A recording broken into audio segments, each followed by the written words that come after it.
Si a de fun leba o. Si a de fun leba o.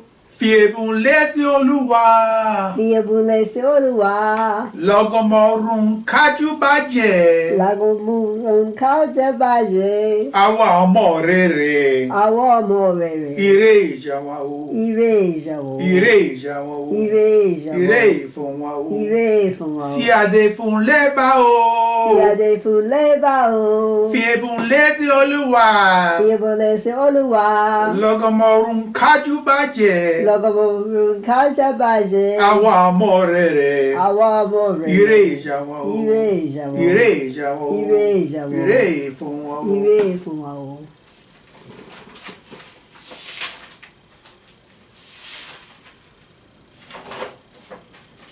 Ọ̀ṣun balẹ̀ o.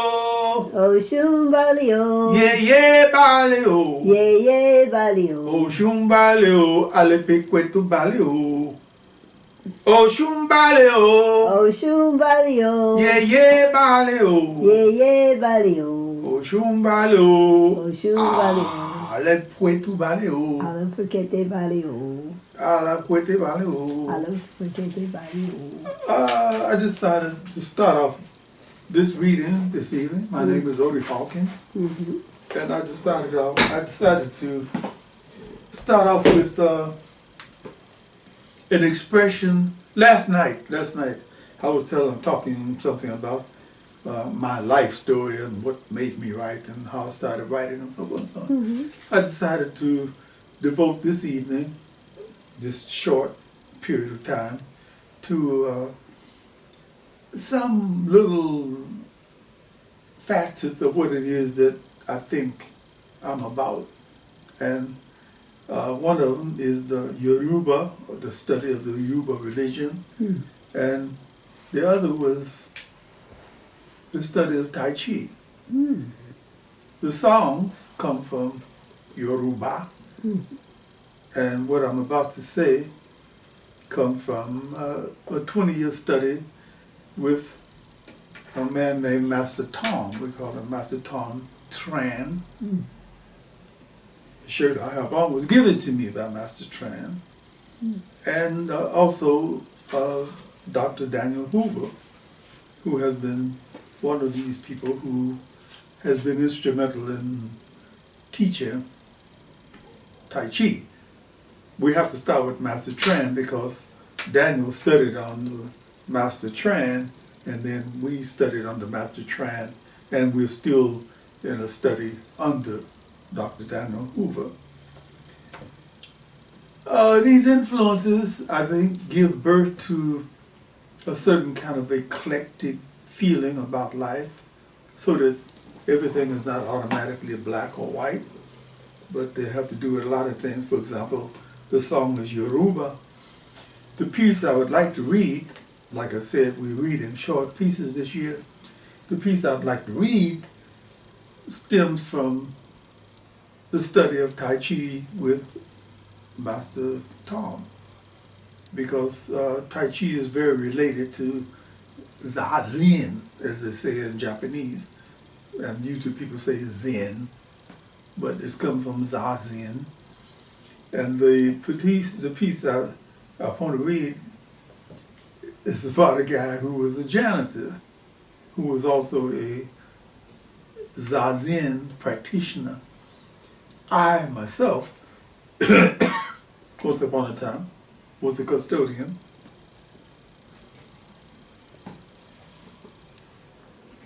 Ah, what wonderful tea, especially when made out of pomegranates. I myself I see certain people out there in the audience squinching their eyes saying, what? Despite the cup has capoeira on it, there might be tea in it. Might be. Could have been. Could have been. Could have been. So, the story I'm reading this evening will, I hope, validate what I'm talking about concerning these cultural interminglings. The story is, in addition to everything else, written for a friend of mine who has since taken himself on with that movement. Mm-hmm. His name is Ralph Vernon, and it's called the Zen Custodian. The Zen Custodian. Custodians are people just not making this mistake about anything. Custodians are people who have custody, and they clean up things and so forth and so on. Ray Brannon clicked the buffer off and studied the gleaming surface of the long corridor with a critical eye. Mm-hmm. Beautiful, I must say so myself. 50 more yards to go. He had decided to design an intricate rosette pattern. Anybody who's ever handled a buffer knows how to create a pattern. He had decided to design an intricate rosette pattern rather than the ordinary simple pattern that most of the other custodians polished onto the floors. What's the point, Ray? So long as the damn floor is shining. He had stopped trying to explain why he was doing what he was doing. Those who know do not speak. Those who speak do not know. 4 a.m., time for lunch, an hour to meditate. He pulled off his glove, draped them across the handlebar, the buffer, and took the nearest elevator up to the roof. Perfect, nobody here.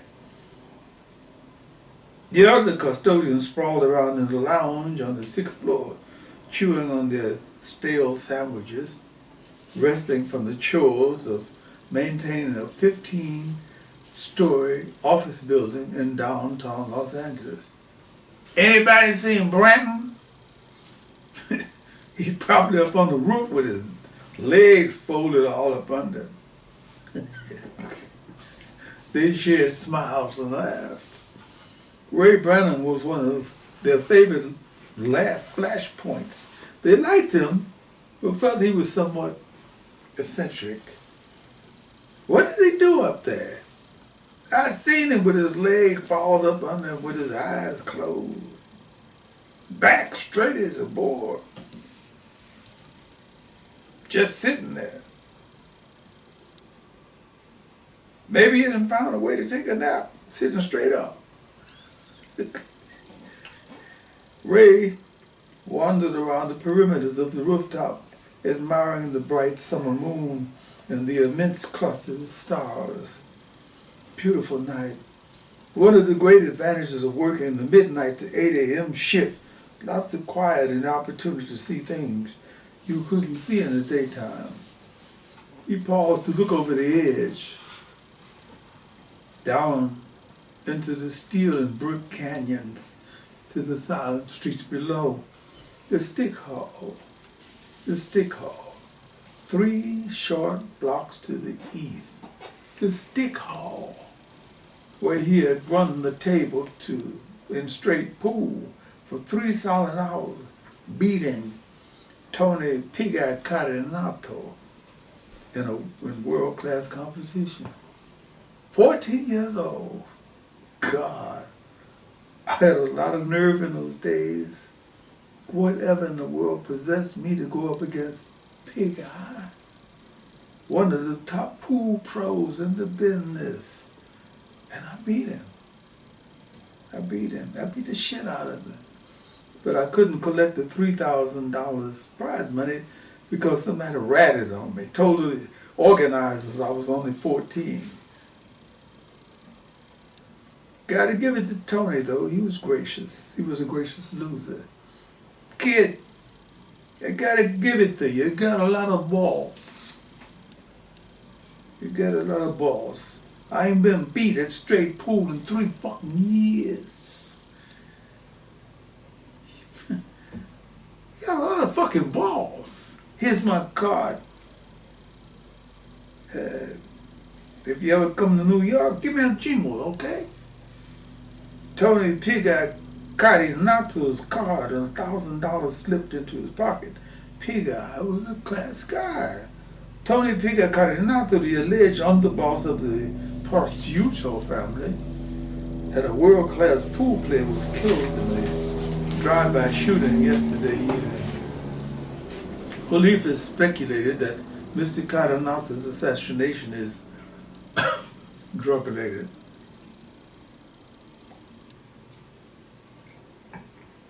Ray Brannon folded his legs into a half lotus position and stared up at the stars.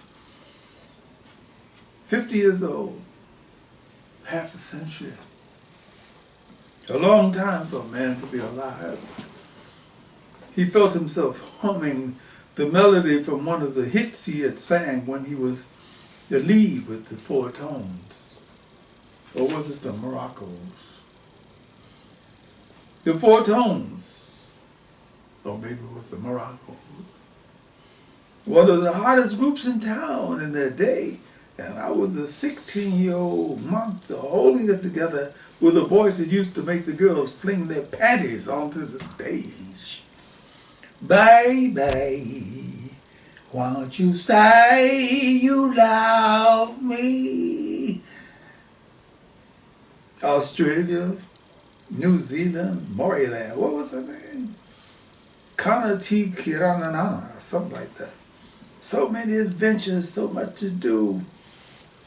He plastered a big smile on his mouth at the memory of his initiation into the world of sex.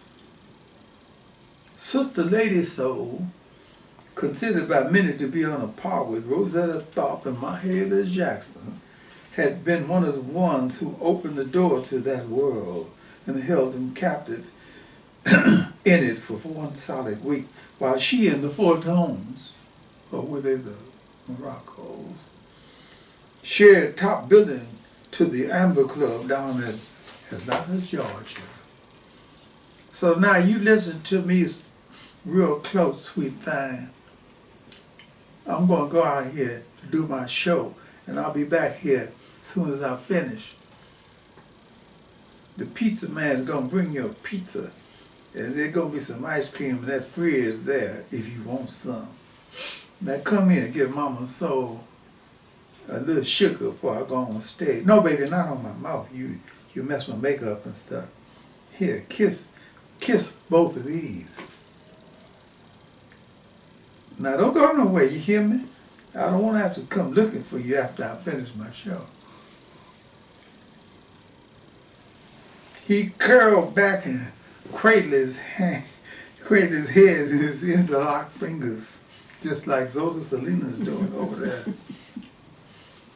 From backstage sexual slave to 18-year-old Marine recruit, what the hell made me go into the Corps? I must have been trying to prove something. You're not a man until you put on a uniform. That's what my dad used to say. You can run around here with your hair all fried up, with makeup on your cheeks and all that good stuff. That doesn't make or prove anything. You're not a man until you put on a uniform. So I chose the Marine Corps. That made him happy. Now you can call yourself a man, son. And it made me as unhappy as a raw recruit could be. The person who imprinted the happiness was a big bully for rednecks, someone that nicknamed Sergeant Roughnecks. Tell me this, Brannon. What in God's goddamn hell are you doing with the photograph of a white woman in your wallet?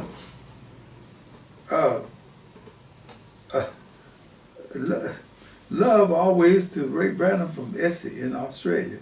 Yeah, I paid a hell of a price for that photograph. The memory of midnight marches through slimy, snake-infested swamps burdened by 8 pounds of field gear. 80 pounds, what am I saying? 80 pounds of field gear caused him to shiver. Never thought I'd get through that madness. During the course of an especially brutal weekend of physical and mental torture, a black DI had given him some unusual advice. Go AWOL, Brannon. Go. No one will think bad of you because it looks like you might not survive this cycle. You're a young guy, you got a whole life ahead of you. I just think I almost did it. Came this close before I decided to tough it out. The only thing that is permanent is flux, change. I guess Dad was right. You're not a man until you put on the uniform. And after the uniform, the wild hair that drove me to go emerald digging in Burma. A lot of people don't know this, man, but you can make a lot of money smuggling emeralds. Over there in Burma, after a hard rain, you can pick up damn things up out of the mud.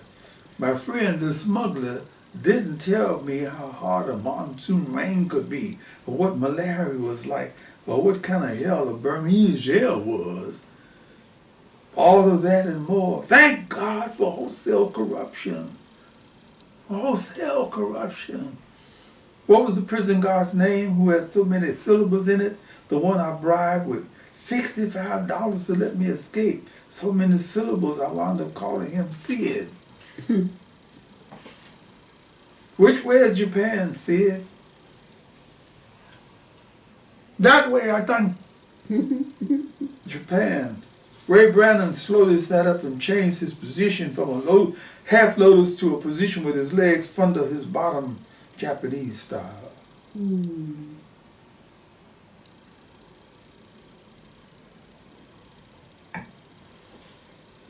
Japan saved me. I have to think. Kicking around the way I was doing back then, I would probably burn myself out in a few more years. You, Lebanon, sit straight, think nothing. The monastery was harder than the Marines in some ways. Sleeping on a paper-thin futon. First meditation at 2:30 a.m. The mind completely alert, the body asleep. He made a subconscious effort to straighten his back before the disciplined monk wrapped him across the shoulder blades with his bamboo cane. 2 hours of thinking, nothing. And then a breakfast of miso soup with a couple of slivers of onion and a bowl of rice. Right. 2 hours study of the ancient knowledge. 2 more hours of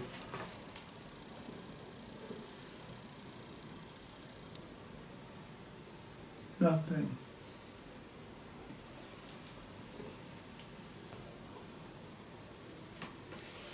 An hour of rest at noon and more meditation, more focus on releasing the focus on the self and thoughts.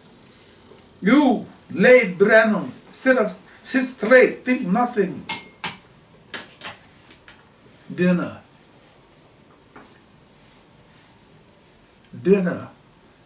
A bowl of rice, a few pickles, a piece of fish. 2 years of Zen training in one of the most prestigious monasteries in the country. We never have Western person here, you understand? So severe, so austere, so clear and clean.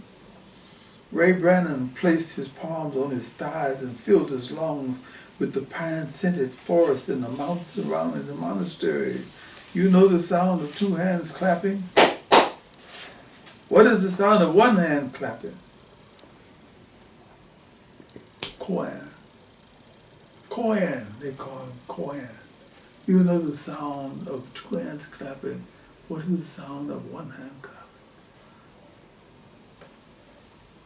How long would I have stayed there if it hadn't been for that damn Kentucky Fried Chicken franchise?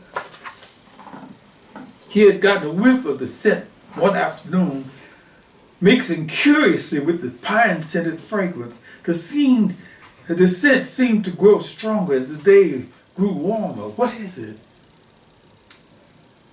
Finally, unable to bridle his curiosity, he requested permission to ask the disciplined monk a question.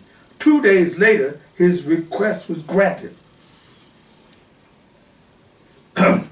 Brother, I have been smelling something very strange, but at the same time smells very familiar. Can you tell me what this odor is and where it is coming from? It is Kentucky Fried Chicken from your country. He answered with a disgusted expression on his face. They have store there in the town. Oh, I see. Thank you, big brother. From that day onward, he found it more and more difficult to think.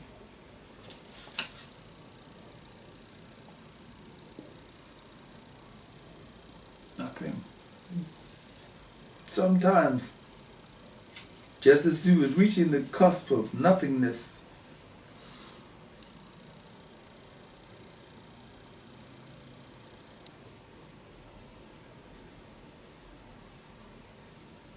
he would begin to have an unreasonable, almost sexual desire to have a piece of chicken. Just one piece, a breast. He decided to request permission to speak to the head monk. 4 days later, permission was granted. He crawled into the head monk's presence and knelt there, waiting patiently and respectfully.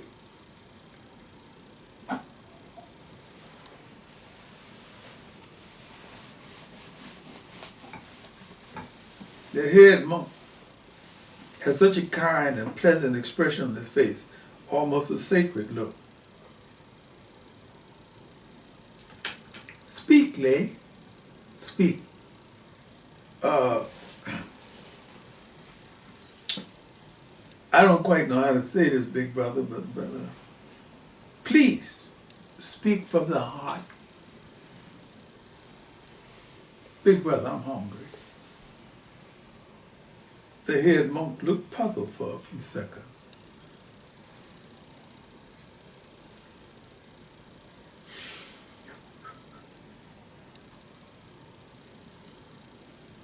You're hungry? You are eating, same as others. They are not hungry. Ray Bannon hung his head in shame. How could he possibly explain the weird desire to this pure man? Big brother, I'm told that they've opened up a Kentucky Fried Chicken outlet in town. Ah, yes, we all smell.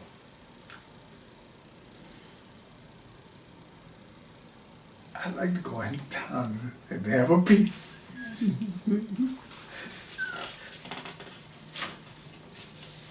The head monk knelt directly in front of him and smiled sadly.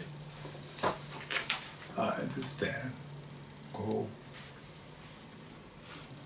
And that was the end of life in the Zen monastery, all for a piece of fried chicken. Ray Branham squeezed his eyelids tight, trying to flush away the memory of how bad that piece of over-battered, over-fried chicken breast tasted. Even now, after 30 years, he could still call up the greasy, queasy feeling that settled into his stomach after he had eaten the breasts he wanted so much. From the pine-scented mountain forest at the foot of Mount Fujiyama to the pilot seat of an intercontinental Pan Am 747 jet, was that a stretch? Now then, Mr. Brennan, let's take a close look at your application. You state you have 6 hours? 6 hours of pilot training? And where, may I ask, did this training take place? Compton Airport. 6 hours at the Compton Airport? I dare say you didn't receive your flight training in 747. No, it was in Piper Cub. And on the basis of that training, you were applying for a pilot's position with Pan Am. Plane is a plane. The biggies at Pan Am were so depressed by his chutzpah that they designed a pilot training program with 2 students, Ray Brannon and a librarian who had studied aeronautical sciences so seriously she thought she could fly. Ray stared at the silhouette of a commercial airliner drifting into the LAX flight landing pattern. 25 years flying a bus in the sky. Yes, just about what it was. aside from the opportunities it gave him to spend weekends in every corner of the world, all over Europe, everywhere in Asia where they had a landing strip, Africa, South America. After 25 years, he felt like a citizen of the globe. Basically, human beings are all the same. We eat, piss, and shit. Beyond that, culture and all that bullshit, we're dealing with fantasy.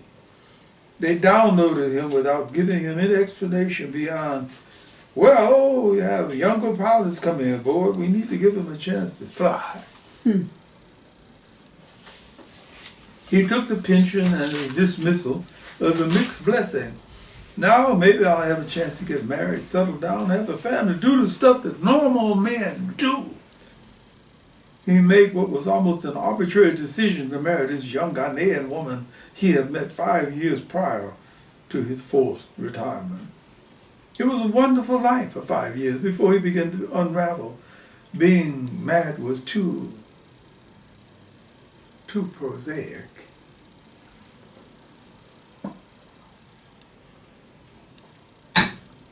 Too prosaic. He decided to re-enter a labor market that was saturated by exotic types. People like himself who were overqualified to do just about everything. Anything. As an ex-pilot, he was approached by a number of people who wanted him to fly their planes. Well, none of them wanted to do anything legitimate. Very low. You fly down, pick up a half ton of this stuff, land in Haiti, unload, and you get $100,000. What could be easier than that? Smoking cocaine is illegal. And besides, I don't like what it does to people.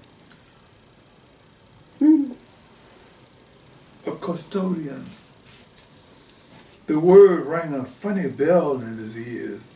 For a brief period, he was turned off by the idea of how society at large viewed his occupation till he talked with his friend, Odie Hawkins, the writer.